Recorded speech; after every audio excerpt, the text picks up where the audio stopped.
Shalom, welcome to the first video on Sefer Bereshis. This is going to look at Parak Aleph, Pasuk Aleph of Sefer Bereshis, the opening of Sefer Bereshis, and we're going to be looking at a machlokas between Rashi and the Chizkuni as to why Hashem didn't start the Torah off with the mitzvos. Okay, in other words, the Torah is a set of laws, so it should start off with the mitzvos. That's going to be the question that we're going to be looking at. So if you open up your Chumashim to Parak Aleph, Pasuk Aleph in Sefer Bereshis, and we're going to look at the Pasuk. The Pasuk says, Bereshis bara Elohim es hashamayim v'es haaretz. God created the world, and He created God created, and in the beginning, God created the heavens, the shamayim v'haaretz, and the earth. Okay. The Rashi, if you look at Rashi, Divrei HaMaschil Bereshis, right? So we're going to be looking at Rashi and Parak Aleph, Pasuk Aleph. Rashi says as follows, and please follow along with me. Amar Rabbi Yitzchak, Lo hayat tzarich latchil haTorah ela me'achodesh hazeh lachem. Rabbi Yitzchak, a lot of people, by the way, we can't find this source of this question from Rabbi Yitzchak. A lot of people assume that Rabbi Yitzchak is actually Rashi's father. And Rashi's quoting his father, and as a way of honoring him, he began his commentary on the Torah by quoting his father. The Torah really should have started with the first mitzvah listed in the Torah, which is the mitzvah of Rosh Chodesh, HaChodesh Hazeh Lachem. She mitzvah rishona, shinstavu ba Yisrael. For that is the first mitzvah that Bnei Yisrael were commanded. Umatam pasach Bereshis. So why did Rashi start with Bereshis? Mishum koch ma'asav hagili amola teslam nachas goyim.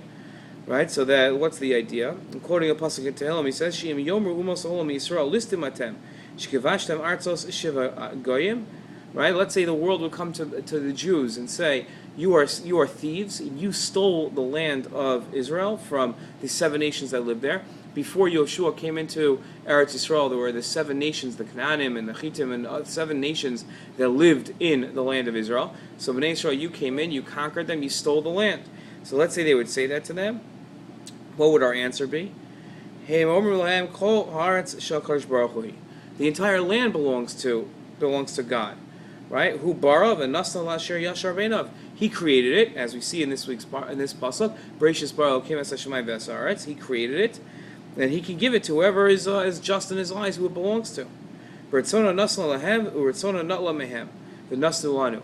It was God's will that He gave it to the 7 nations, and it's God's will that He took it away from them. And He gave it to us, the Jewish people. That's Rashi's explanation, Rashi's opinion, as to why the Torah doesn't begin with the mitzvos, but rather begins with the story of creation. The Chizkuni has a different explanation. And we're going to look at the Chizkuni. Now, the Chizkuni says a lot on this first pasuk. So we're going to be looking for, in the middle of the Chizkuni's parish. Now, it's very hard to just find something in the middle, so you're going to look in your Torah Chaim Chumashim on page Dalet.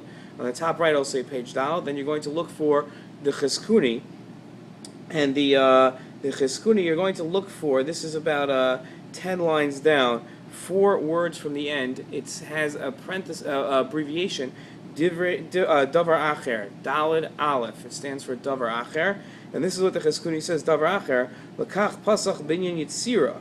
Right, so hopefully you found it. If not, pause it until you find it. He says that a reason why, the Chizkuni answering the same question, why didn't the Torah begin with the mitzvos and instead began with the story of creation? It says, Lakach pasach binyan yitzira, shemalikein yomru katnei amuna olam, aminhogo omed ve'omad tamid. Right, that if it wasn't for the story of creation and seeing how God interacted with the world, right, and how God continues to interact with the world, what I might have thought is that the world, God created the world and then He left it alone and it goes on its own. The story of creation teaches us that God is involved in the world. That's the pshat, that's the simple explanation of the pasuk and the machlokas Rashi and the Chizkuni. It's up to you to come up with a real chachma by analyzing and really looking into the concepts behind this. The form that's attached to this video will help you out with that, and I look forward to hearing your ideas. Shalom.